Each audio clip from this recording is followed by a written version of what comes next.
Hello everyone, I'm Sai Chaitanya. Welcome back to my channel Sai Tech. In today's video, I'll try to talk about the Redmi Note 10 Pro device. Is it worth to buy the mobile or not? So these are kind of initial impressions about the Redmi Note 10 Pro device, because a lot of users, they did comment me on the Redmi Note 10 Pro. What is my impressions about this particular model Redmi Note 10 Pro? And make sure to check the links in description, friends, for more details about other smartphones which I reviewed in my channel.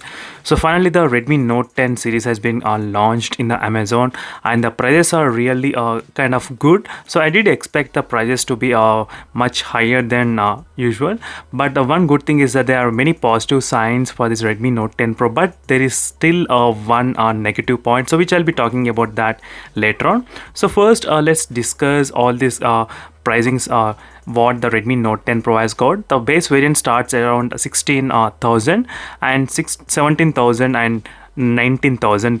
These are sequence which they followed, as you can see, friends, clearly. So for the 16,000, what you're getting in this phone, so all the specs, I think most of the specs are kind of similar to the other smartphones which we are already seen, like POCO X3.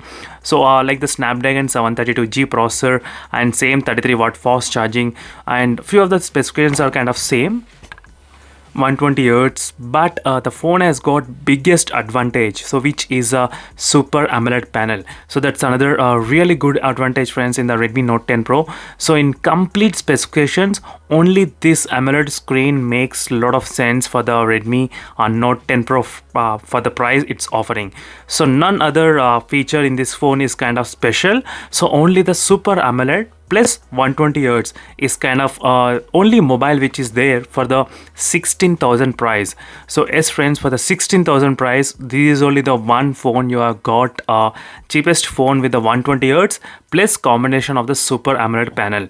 So the another phone which is around Realme X7 Pro, that's a cost around 30,000. That is another phone which has same kind of specifications, 120 Hz plus super AMOLED. So this very rare combination we get for the mid-range range segments. So this where I give the full points for this phone only in the display, in terms of the display super AMOLED display panel. So that is the first main reason. And next reasons are kind of same which is already found in the other smartphones, like 33-watt fast charging, which we have seen in a lot of other phones, POCO X3, Mi10i, other smartphones, and 5020 mAh of battery. Even the battery is kind of less. I did expect 6000 mAh of battery, but that's not the case. So 16 megapixel selfie same, and Snapdragon 732G, which is present in the POCO X3. So same dual stereo speaker setup. So there is nothing specialty about this Redmi Note 10 Pro except display. I did expect the processor to be Dimensity processors, but right now the Redmi Note 10 series doesn't include any Dimensity.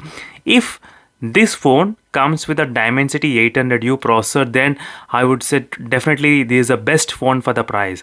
The reason I am not okay with the Snapdragon 732G is this not a highly gaming oriented processor.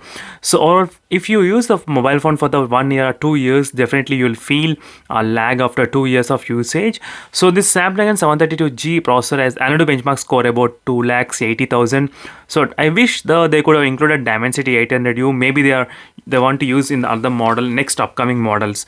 So these are quick impressions about this phone. And the camera has got 64 like quad camera setup, so that's normal we are seeing. So there is nothing much special we got here.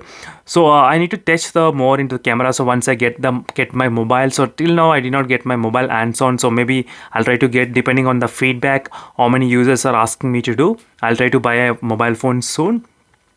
So overall, these are the few details, friends, about this phone in terms of design and everything. So if you ask me what's my initial impressions, I would say it's a kind of okay.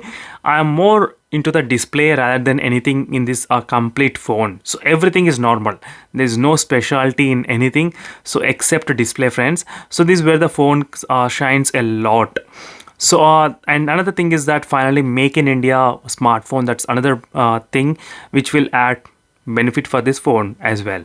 So just in case if you're thinking of buying this phone, make sure to comment below, friends, what are your thoughts and what are your idea about the Redmi Note 10 Pro device as well. So if you ask me, as I said, only the display is the best display. So 5000 mAh of battery, I think it should be okay nowadays, but 33-watt fast charging. So we did expect kind of super fast charging, but that's not going to happen anytime soon in the Redmi. So let's see friends what are the things, and these are the few positive things and negative things. Negative things I can only highlight with the processor. So processor is the first negative thing, and next is the battery. I did expect battery to be 5500 mAh of battery capacity, but it's only 5000 mAh of battery capacity. And these are the few reasons, negative points about this phone, and everything should be fine friends. If you're not into much gaming and heavy usage type, then processor would be a good, decent enough. So that's it friends, this is a quick review on the Redmi Note 10 Pro, and for more initial impressions and a lot of comparisons, so make sure to subscribe to my channel, and thank you for watching. See you in the next video friends. Until then, bye.